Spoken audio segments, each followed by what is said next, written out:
Sir मो सभापति निखिल उत्कल प्राथमिक शिक्षक फेडरेशन ओडिशा। तो सर आज आमको विद्यालय गण शिक्षा विभाग सचिव 3 जणिया कमिटी कर डाकी विभिन्न प्राथमिक शिक्षक मान समस्या और तार आशु समाधान पाए। तो सर आमर आशु समाधान कहले बहुत दिन आम वंचित होइचु। आमर पदोन्नति बहुत शिक्षक पदवी प्रधान शिक्षक हेड पंडित पदवी खाली रही। तेणुक से पदवी गुड़ी को पूरण करने यथाशीघ्र सरकार आलोचना करंतु एवं सरकार तार विधि व्यवस्था करंतु बोली आम अनुरोध करछु। तो क्या देखा गले कौन दाबी आप देले कौन कहले प्रतिश्रुति कौन देले? आमे गण शिक्षा विभाग सचिव उनको देखा कलु एवं से गोटे कमिटी करथिले। से कमिटी रे हमको डाकी देखा करबा परे शिक्षक मानकर विभिन्न समस्या को आलोचना करा जायतिला। समस्या गुड़िक है बहुत दिन वंचित होता पदोन्नति शिक्षक मानकर एवं शिक्षक मानू जो आरएससीपी और एमएससीपी मिली ना से शिक्षक माने कोर्टर मान्यवर उच्चतम न्यायालय आश्रय नहीं द्वारस्थ होती डिग्री भी हासिल कर बंद कर रखिंट एवं आमर श्रेणीवारी शिक्षक एवं श्रेणीवाणी कोठरी आम दाबी करूँ।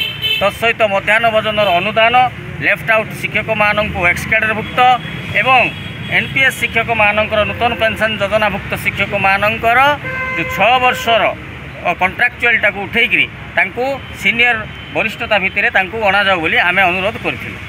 तो सेगुड़ी को से रेजुलेशन माध्यम सरकार को जनईकरी आगामी दिन में कैबिनेट बसैवा स्थिर कर। ज्योतिरंजन दास निखिल उत्कल प्राथमिक शिक्षक फेडरेशन भुवनेश्वर महासचिव भाव में कार्य करमको आमर गणशिक्षा विभाग तरफ तले एक चिठी मध्यम आमको डाकरा जाता आम आसोसिएसन को आम 3 जन प्रतिनिधि जाइए डिस्कसन कलु मैडम सहित आम 15 दफा दाबी आम प्रदान करूँ।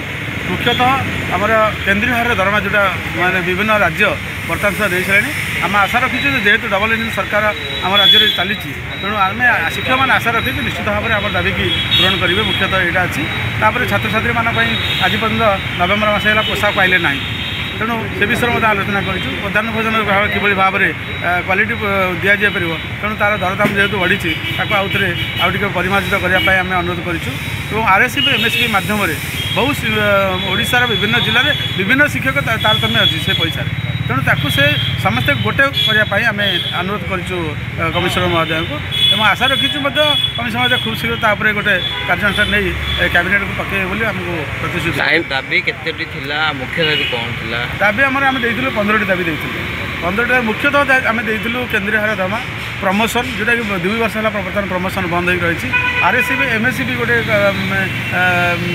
विषय वस्तु जहाँकि विभिन्न जिले में विभिन्न ब्लॉक शिक्षक मैंने अलग अलग सब एवं कंट्राक्चुअल उच्छेद जोटा कि हाईस्कल आप जानी 6 वर्ष कंट्राक्चुअल उठाला कि आमर एलिमेंटारी लेवल में कंट्राक्चुअल बना पूर्ववर्त चली स्कीमेटिक बर्तमान नुआ सरकार देती आम विरोध करूँ। कंट्राक्चुअल उच्छेद कि 6 वर्ष सर्विस पीरियड 6 और 4 वर्ष मिसाई नूतन दरा घाटे कर निश्चित आम आशा रखीचु कारण जेहेतु केन्द्र एवं राज्य में एक प्रकार सरकार जोटा कि डबल इंजिन सरकार से आम जो पूर्व आंदोलन करूँ से आमको आसिक प्रतिश्रुति देते आम सरकार को आसिले करूँ तेणु आम आशा रखीचु निश्चित भाव में सरकार किसी आम शिक्षक मैंने न्याय पाइबे।